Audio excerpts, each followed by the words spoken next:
Hi, I'm Christina, and this is New Ways Podcast.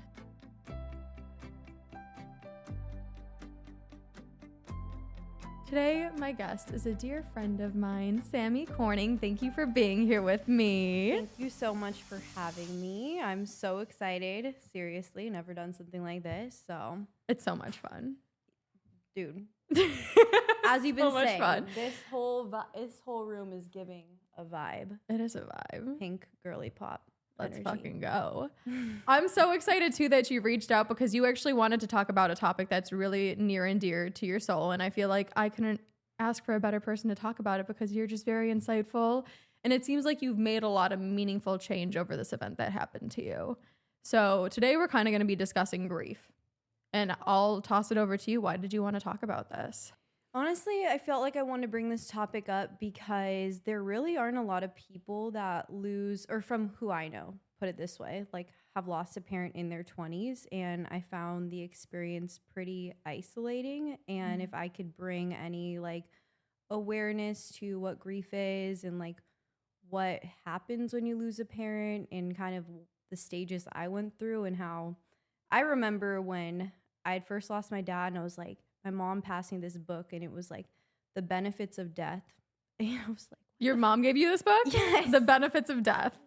Yeah, the benefits of losing a loved one. And Okay. I looked at this shit and I was like, what the like you gotta be, there is no benefit to losing your parent. I mean, to be fair, my dad and I didn't even have like the most amazing relationship, which is something I found hella interesting too, because it was like, I didn't really rely on him as a parent figure. He was more like a friend, but either way, losing him was instrumental to forming my identity and like really solidifying where I am today. So yeah, just be making anyone who are in their 20s, 30s, whatever, but a younger person who's lost their parent, knowing that they're not alone, kind of why I wanted to bring this topic up. No, I love that. And I've also read or heard somewhere too that like even if you're not close with your parent or like a friend or a family member, you're still losing the idea of them. You're losing the chance of like maybe having a relationship with them. Like it's still a part of you that is lost. And I think about this often too because I do feel blessed where I haven't lost anybody that close to me. Like I still thankfully have all my beautiful sisters. Both of my parents are still alive. We don't have the best relationship necessarily, and I do live in a different state, so I'm always curious. It's inevitable eventually everybody's going to go when that day does come. I'm like, how is it going to affect me? Because you do have those family members, especially at a young age, that you see every day, regardless if you like them or not, or you have a good relationship, you do see them pretty frequently. But as an adult too, I'm over here like, I don't see my family members that often, but I know it's still going to hurt like fucking hell.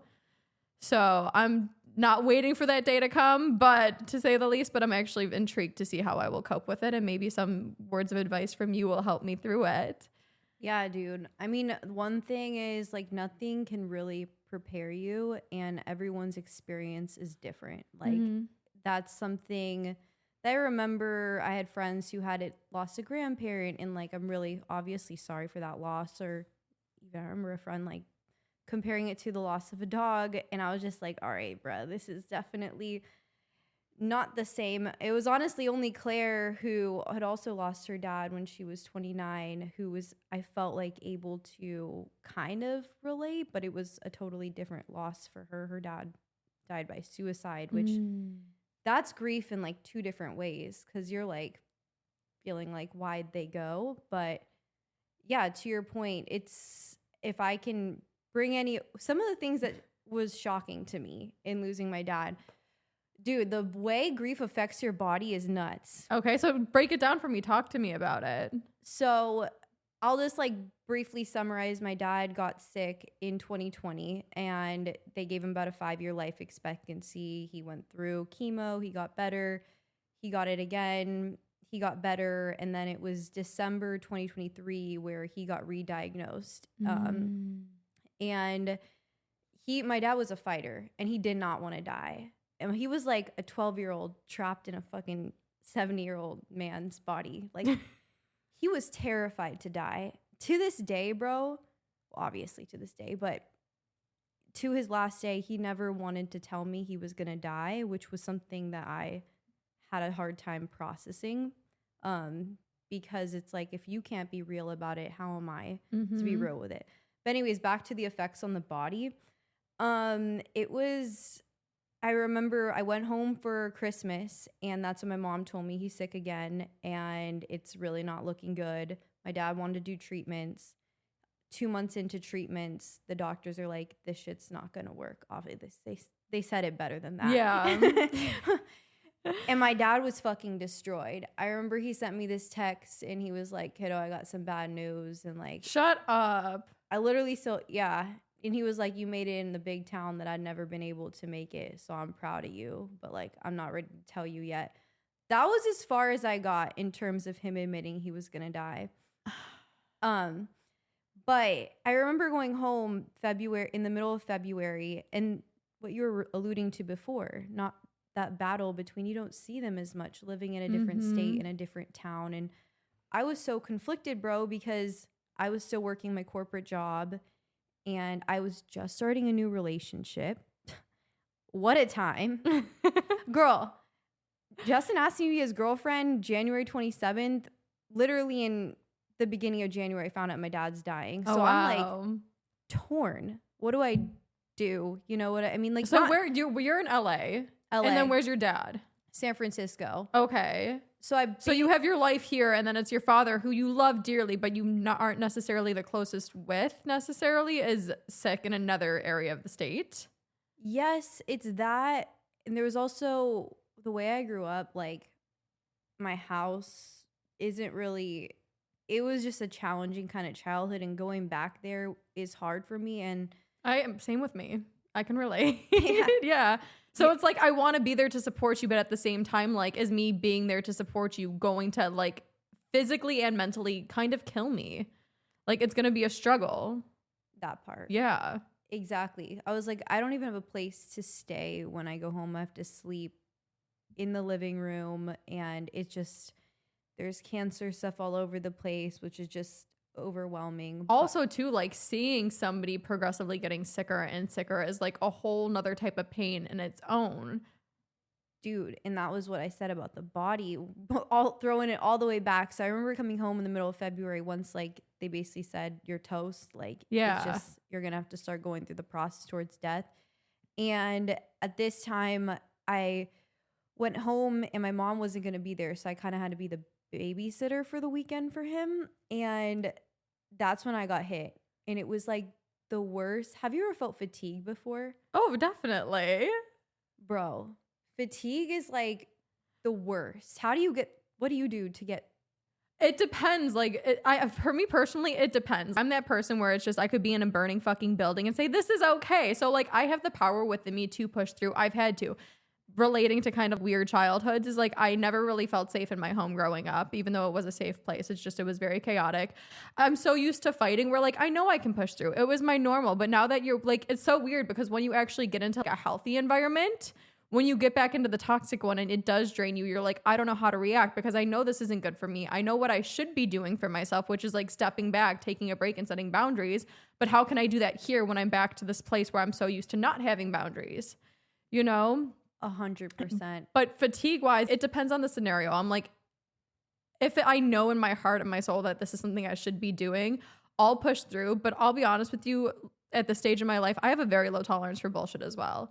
So it's hard for me to say in that situation what I would do. You know what I mean? For sure. And this is just like a different level of fatigue than I ever felt before. I mean, I had gone off of like Vyvanse at a time, and that was like for sure fatigue, but this was like something that I couldn't shake.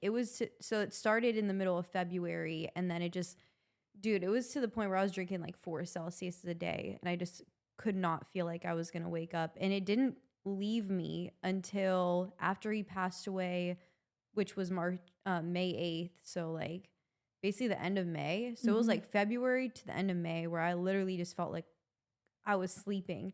And in hindsight, when I look back, I'm just like, damn, that's grief, bro. You're mourning. Yeah, for sure. So that's something I had no idea. Like, I remember going to the doctor to get my blood tested. I was like, it must be Lyme's disease. Like, this is fucked. But no, that wasn't the case. I think anticipatory grief, which is leading up to him dying, and watching him, like you mentioned, every time I came home, which is about every 2 weeks, it's like 1 week, February, he's just in bed. Next time he's completely in bed. The next time he's in a walker. The next time he's in a wheelchair. And then the next time I remember it was Tuesday, right? And I was coming home on Thursday and I'd FaceTime my dad and I was like, looking forward to seeing you, like yada yada. And he's like, kiddo, and this is my mom mentioned, like, okay, he's in the hospital bed now. Like, just want to let you know. I mean, bless her heart. Like, having like, he passed away in our house. So it's like a lot to take care of someone towards the end of life. Definitely, yeah. And he was so refusal of any nurses, which, bro, bless the hospice nurses, like, job as well. Yeah. They're so inspiring to me, and they really inspired me a little bit into getting into the career I am today. But, dude, yeah, we FaceTime, and then my mom calls me on Wednesday. She's like, you need to get on a flight now. And I was like, what the fuck? Like, because I just talked to him on Tuesday. Yeah. And Thursday, she's like, Wednesday, she's like, get on this flight. So I get on the flight and she doesn't tell me what's going to go on. You know this, I'm sure, what it looks like when someone's in an active dying state. Oh, it's not a pleasant thing to watch. Definitely not. Bro, it is terrifying. And I remember walking inside and seeing him in the living room, the same living room I was a baby in. Yeah. So that's traumatizing as fuck.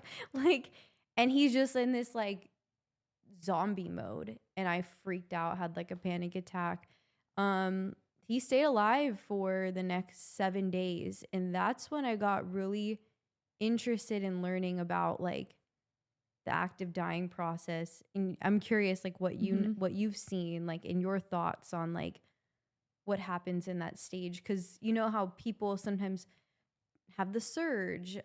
They see, we've had people come back where it's like the family thinks that they're getting better because all of a sudden they have this energy to them. And it's like, that's kind of how we know they're about to go to those, because it's like, it's the light before the dark in a way. Like they get back this energy. We've had people saying that they're talking to their loved ones. They like start to see other people in the room. We've had people where it's like, it's funny enough, a lot of times too, finally when the last family member comes to see them is when they'll be like, I'm done, and they'll die. Like you can tell they were holding up for one person, and it's like the second a family member that they've been waiting for comes in the room, they're gone within minutes. It's also like, if somebody tells me, hey, I'm going, I firmly believe them. Like I actually just got chills saying that, because I can't tell you how many times somebody looks at me and they actually look okay and they're like, I'm going. And I'm like, fuck. Because they know, to be completely honest with you. So it's a very interesting experience to witness. Also too, I've seen some people on hospice. It's not really my specialty, but like when I'm in the hospital though, and people are actively dying and they have to be there, like the screams of family members, I'm sorry, that's something I don't think I will ever get out of my head.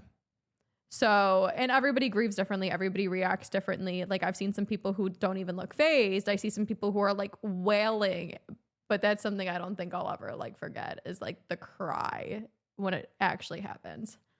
Dude, yeah. I mean, it's something different if you haven't seen it before too, which was my case. And then for it to be my dad, and then for it to be like, yesterday we were on the phone. I mean, yeah, he didn't look good, but now I was so mad too, because like I said, we never had that conversation, I'm going to die. Cause he was like, it's going to be fine. I remember one time in bed and he was like, it's not going to be fine, but he didn't ever admit to it. And something in my life I want to definitely provide, if I like hopefully have kids one day, it's like, I want to own up to if that's happening, to provide that type of closure. I think the only instance, and to your point, that surge is insane for anyone who, God forbid, they go through this, but like that's just like in bed like a zombie, and then he tries to get out of bed. This is the day before he actually died, and we're like, what are you doing? Like you can't get out, you're weak. He had esophagus cancer and stomach cancer, so basically died from starvation.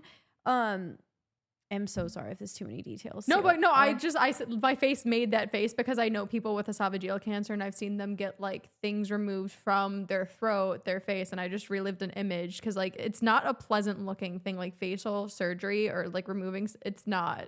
I've taken care of people like that. That's so I'm like, it's definitely like a gruesome sight to see. That's why I made that face. So I'm like, dude, being a nurse, like as dope of a job it is in terms of the flexibility and obviously the pay and like the meaning behind it, it's a tough job. Yeah, I've seen a lot of fucked up shit to say the least. Now looking back at it, I do feel like I'm probably the perfect person to be doing it because like of my upbringing and also like how I've progressed in life. But it's not for the faint of heart, but it makes me feel deeper to like the human experience and the people that I've helped.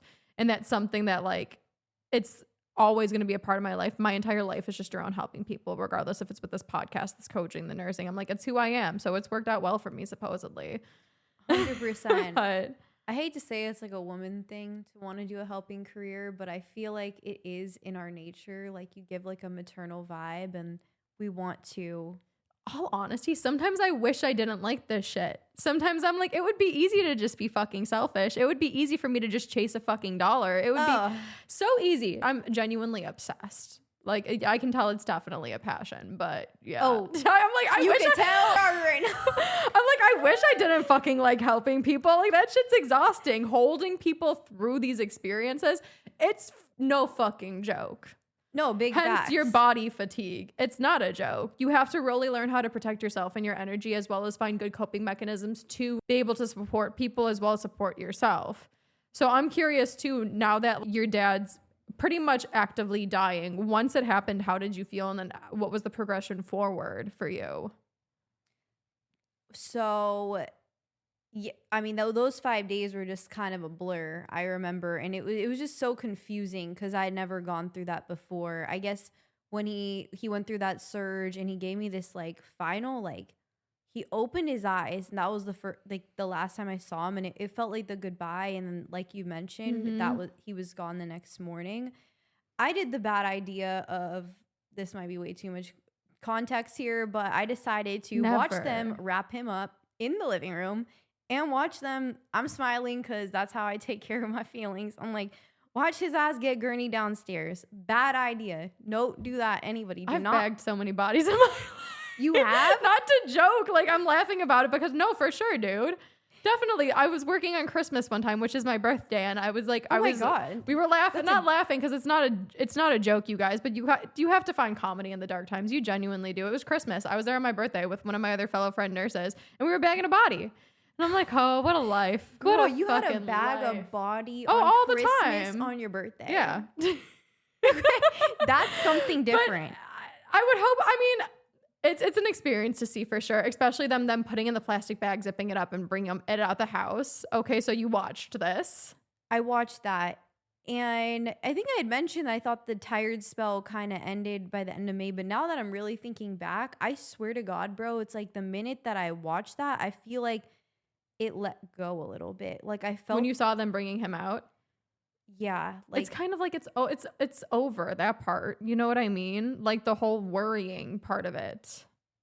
Exactly. Yeah. Anticipatory grief is something I never knew about, and honestly, it was one of the harder parts. And grief is something that never goes away. You know, like I think that's something I didn't expect. Like you grieve the anniversaries, you know, like something that's it's like my birthday was last week and it's like, damn, my birthday kind of sucked. I mean, it's like a sad thing along with a happy thing. Yeah. Because it's like, wow, it's one more year that he won't know what I'm up to, can't see the happy birthday. But the process was crazy. I mean, so I went into, Oracle gave me 3 weeks off, and that was, thank God. I went back to LA, and I was just like, I got so into reading, and that was my biggest coping mechanism. And I got so into learning about dying. Okay, so what did you read? What did you learn? How did it help? One of my favorite books was by a hospice nurse, and it's called The In-Between. And I learned about all the beautiful things that happen towards the end of life. And it gave me a lot of peace of mind that he probably is either back on this earth, because I for damn sure my dad did not learn all the lessons he needed to learn, and that it wasn't as scary as it is, as he made it seem to be. Mm-hmm. Like, I think you agree. Like, are you scared of dying? I'm not. Let alone I haven't really looked at it in the face. I think for me, the more scary thing about dying would be is like I'm worried about like being immobile. I'm worried about me not being able to like actually enjoy my life. But when it comes to actually not being on this earth anymore, like I believe in either reincarnation or something bigger than me out there. Like I believe in different universes and different realms. So I'm like, I don't believe that like just because my body's dead, my spirit is dead. And at the same time, I'm like, okay, maybe I'm wrong. Maybe death is just an ending. Okay, then it's just like, it's done. I'm done. What else? What do I have to be scared of? You know what I mean? Like, I don't think that there's like pain on the other side of death or suffering. So that's just, that's why I think death doesn't scare me, is because I'm like, okay, if it's it, it's it. And if there's another side or another journey, let's fucking go.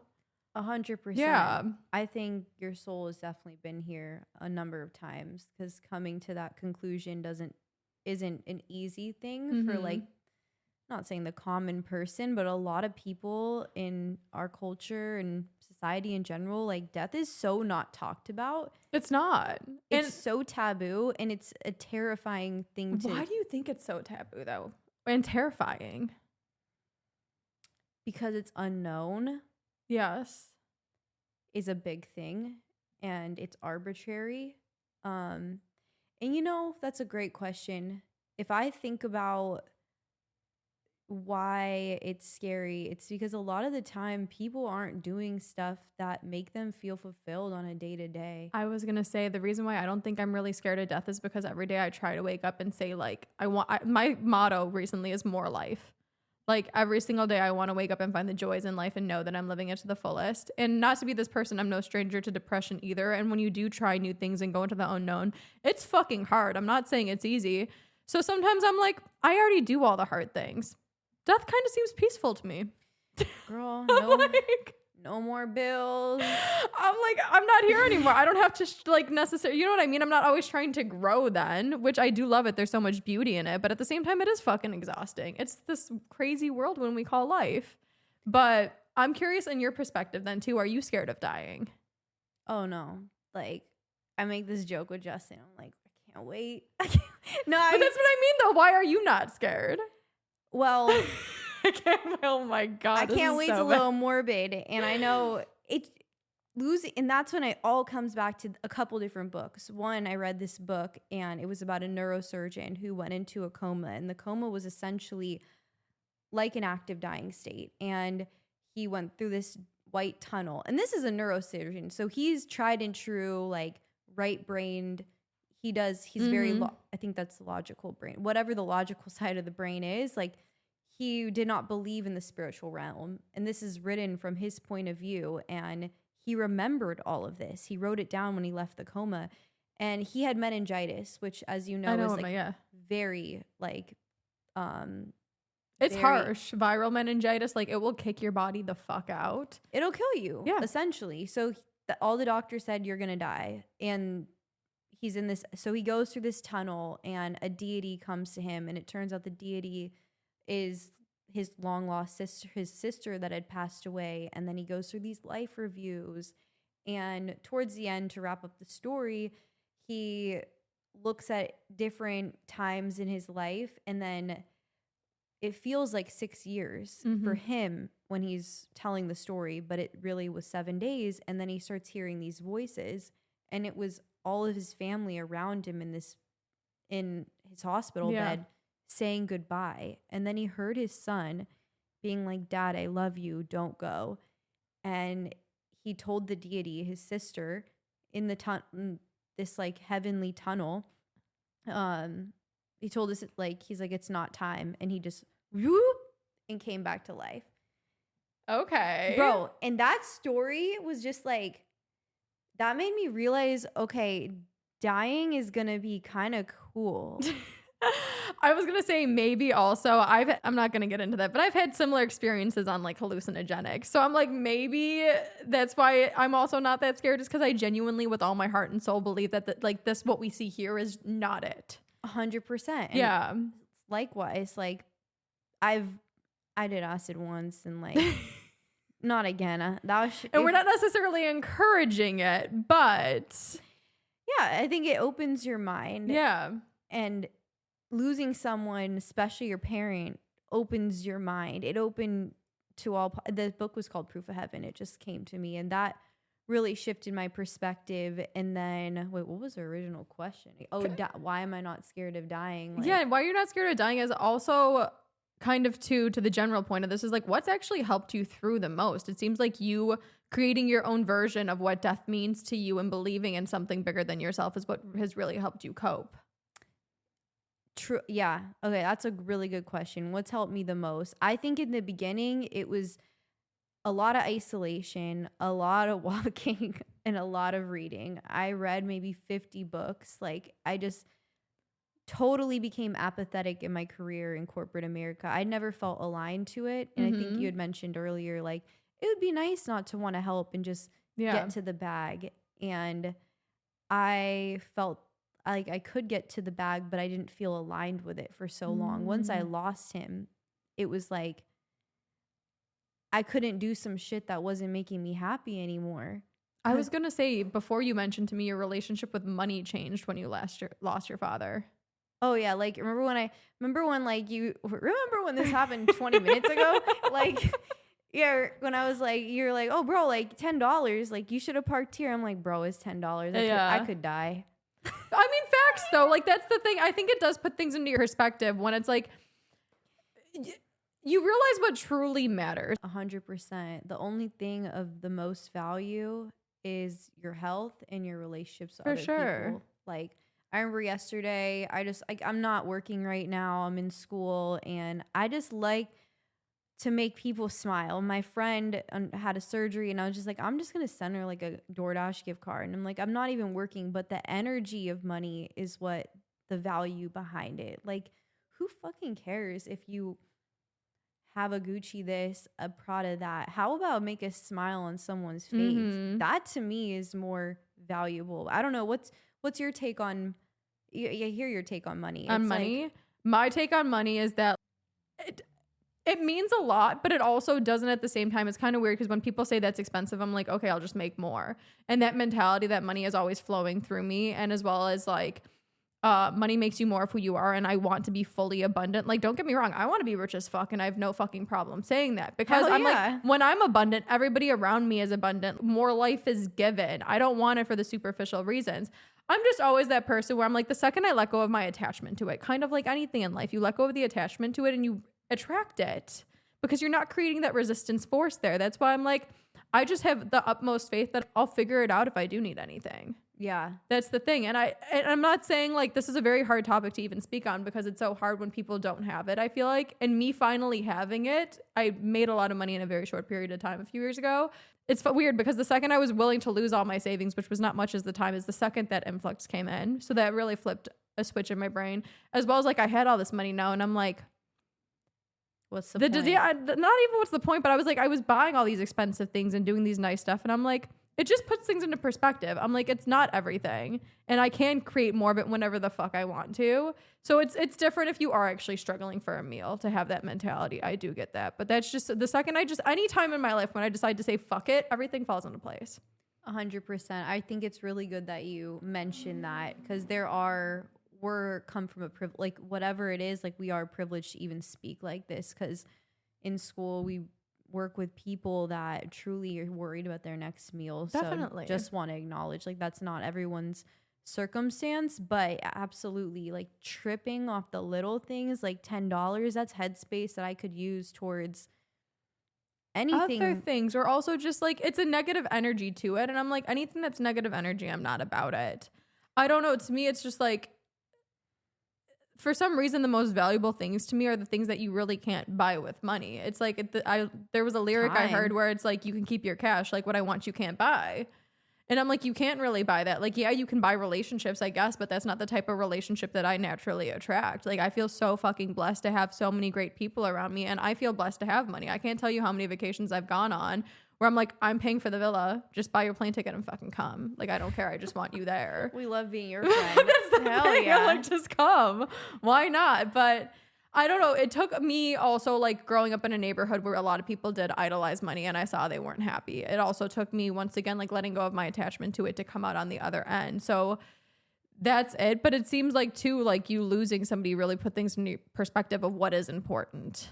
For sure. I mean, one thing about my dad is he was always tripping about money. Like, both my parents do, to be honest with you. And I'm like, I get it, but I don't get it. It's just, the truth is, and I looked and I'm like, or he died when he was 73. I mean, sure, he was probably would be struggling if he lived till he was 100, but he left this earth with money in the bank. You spent the last 10 years of your life, like, that Trump this, Trump that, like, oh no, like, the stocks this, like, you're gone now. Yeah. You could have painted, I mean, he wasn't a painter, he was a photographer and a guitarist. But he had actually lost his hearing when I was younger, which is part of, like, why it was messy. Because I don't know if you know, my brother is also a dwarf and, like, disabled. No. So that was a stress in the house. Yeah. That took a lot of resources and money, of course, when you're going through major surgeries. I think you went through, like, 10 growing up. Anyways, point is, my dad was tripping off money all the time. And then he dies, and the year I lost him was the year I made, like, the most money I ever had before in my career, and I was the most unhappy. And those two situations at once, it puts things into perspective. I was like, what's the point of life? And that's when I was like, I gotta do it. I always wanted to study clinical psychology, and you're doing it. And here I am, like, I was scared because it's costly to go to grad school, choosing not to work. What's that going to look like? Look at me a year later, like, I figured it out. Like, it's the happiest I've ever been. I'm not worried about money the way I thought I would be, because it's like I'm working towards a vision, a goal. When you're in corporate America, I mean, I was told in my clinical interviews, don't bash on it, but that shit's so, it's just like, I think everything has its place, and some people might fucking love it, but, like, I do think that we are also taught, like, that's just the easy way to make money and go into things, because there are a lot of times these big companies that can provide a lot of jobs. So that's why it seems like the easier thing to do. But to me, it's harder, because then you land up, like, not liking your life. And for those of you who do love statistics and proof, which I love statistics and proof because I used to be a skeptic. Now I'm like, I believe anything that I feel in my heart and my soul. But before, I'm like, show me the fucking proof. Is like, they've actually done studies that people make more money when they take bigger risk. So you keeping yourself in that little box thinking that, like, nothing's going to work out for you, it's like, you're actually not going to make as much money as you think, because it's the people who are the risk takers that are like, I'm going to find a way to figure it out, even if it's the traditional way, that actually make more in the long run anyways. They've done statistics on that. That's why men oftentimes get the higher paying jobs, because they'll apply for a job that they're not actually qualified for, but they have faith that they're going to figure it out. Yeah, men with their fucking confidence. Honestly, but, like, that's the thing. And I thought that's so cool, because I just love, people are like, what are the stats behind it? Google it. You'll find evidence to back it up. No, 100%. Yeah. We don't realize that the boxes that we keep ourselves in and the things that we're so attached to are actually preventing us from getting all the blessings and, like, leveling up in life. Dude, yeah, the minute you let go, like, and you just trust in the universe, things do work out. I still struggle with that. I am not perfect. Too. Like, it's a journey. Yeah. It's an ongoing process, to say the least. Am I still anxious? Absolutely. But when my friend Annika, who's super inspiring to me, like, she truly trusts the universe, and, like, things have just time after time just work out. And I look at her and the challenges she's gone through in the past 5 years, and I'm just like, she's out here winning. Like, trusting the universe is definitely super. Yeah. The universe is, I know you believe in the universe. Oh, for sure. If anything, too, I think hopefully when it does come to, and it helps, once again, I've never lost somebody besides, like, my grandparents. I was like 4 or 5. I don't have any grandparents right now. But, like, whenever I do go through something rough or it feels like a loss, I just remember everything is serving a purpose. And I just remember how grateful I was for those good times. And that's what keeps me moving forward. You know what I mean? I'm just like, it's all just flowing. It's all just going. What am I going to do? I can either go with the flow or I can swim upstream and be out of fucking breath and hate my life. Not doing that. I'd rather float with a cocktail in my hand. I'm chilling. Girl, literally. So I don't know. And honestly, it's funny I say floating on a raft in a cocktail because I don't drink that much, but you get the point, the vibe. So to kind of wrap up also, I just want to thank you for sharing this really intense experience and finding some light in it. And just, I feel like from hearing other people's experiences, it can make us all feel like we're not so alone on this journey. And like, you're clearly thriving right now, as we all have our ups and downs, but you look great. And when I talk to you, it seems like you're doing great. So there's a brighter light ahead. If you could give anybody going through a loss right now some advice, what would it be? Give yourself time. Don't look at anyone else's experience and compare yourself to them. And know that it's not ever really going to leave you. And that's not the point. The point is being able to kind of move forward with it. But you can still have those sad moments. And that doesn't mean you're damaged. So, and you're not alone. That's so beautiful. I love, my guests have been not surprising me, but like really making my heart sing lately with their final comments, to be honest with you. Should I surprise myself? I was like, what was I going to say? That was very heartfelt, actually. And that's something that I truly believe in. And I love how you're like, it's not about getting rid of it. It's about just like accepting it's a part of you. And I think that's the most beautiful thing. So thank you so much for that. Of course.